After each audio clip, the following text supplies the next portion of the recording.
Hi everybody, TJ Mac Vintage Cards here, and today I'm doing a response video for Greg GW573. His channel's GW573. I'm going to put a link down for it below. He's doing a 100 subscriber contest. Right now he's at 95. He should really be well over 100. I mean, he's really just a genuine person in this community.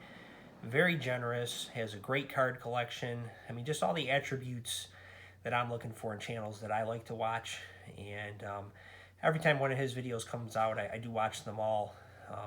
Some of my favorites is a while back he did one on a 75 Topps baseball set and the connection that set has to him from being a kid. He recently got an ALK line rookie as a gift. I think it was from his wife, if I recall. And just a really nice rookie card that he added to his collection. And he's a big Killebrew fan.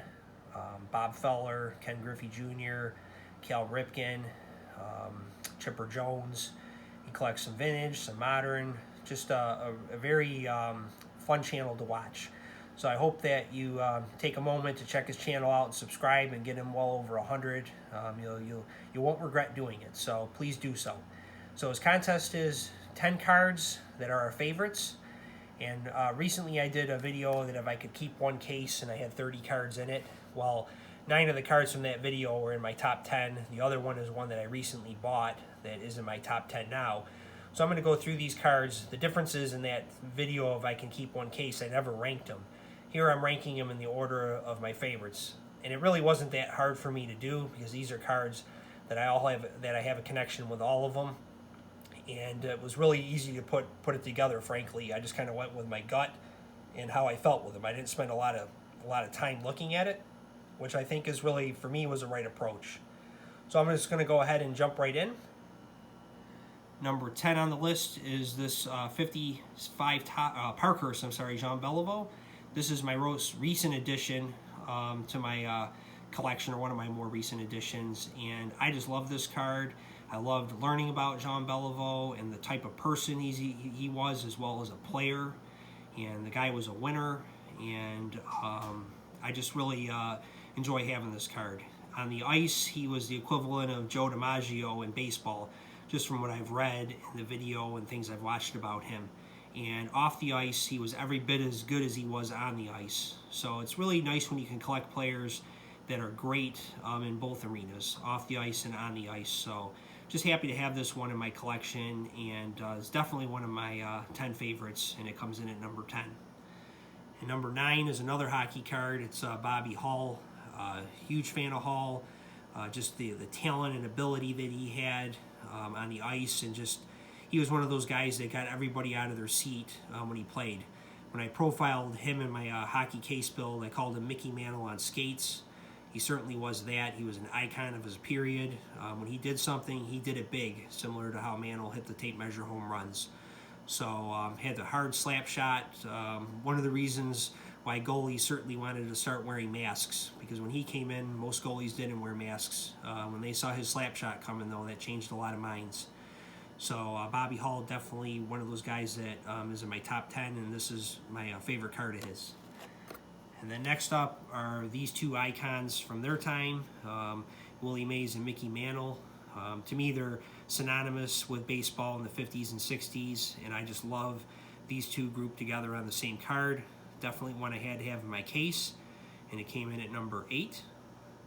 So just a beautiful example of this card, and I just, one of my favorites. I bought this one many, many years ago, and it's just been a staple in my collection.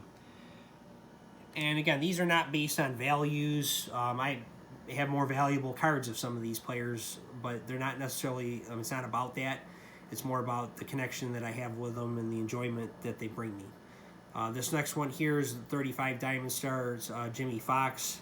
I like this one because it's just a work of art. Jimmy Fox isn't one of my 10 favorite players or anything. He's just one of those guys that obviously is important in baseball history. But I just like the look of this card because Diamond Stars is one of my favorite sets, and this might be my favorite card in the set. I like the catcher's mitt there. I like the fact that he didn't really play a lot of catcher in his career. He was a first baseman, but here he's seen in his catcher's equipment, which I think is kind of cool. I think he just played just over 100 games in his career at catcher.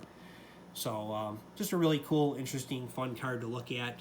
And this one comes in at number 7 on my list. And number 6 is Tony Dorsett. He was my hero growing up. I wore his jersey whenever I played street football, and just one of those cards that I always enjoyed having in my collection as a kid, and one that I scooped up when I became an adult, because it's just really good memories of my youth, and just really enjoyed watching him play. Just a super fast guy. Didn't really get used as much as he probably should have in that Dallas Cowboys offense. But when he retired, he was one of the top rushers of all time. I think he was actually second after Walter Payton. So it's certainly a card that I jumped at to add to my collection, and it comes in at number 6. And now we're down to the top 5. Bobby Orr, this is my favorite card of his. Again, it's not the oldest card I have of him, but 71 is my favorite hockey set of all time.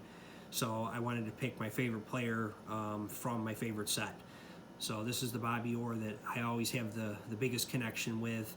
I just remember seeing this card as when I was a kid and always liking it. I never owned it, so I was real happy as an adult when I got a chance to purchase it and add it to my collection.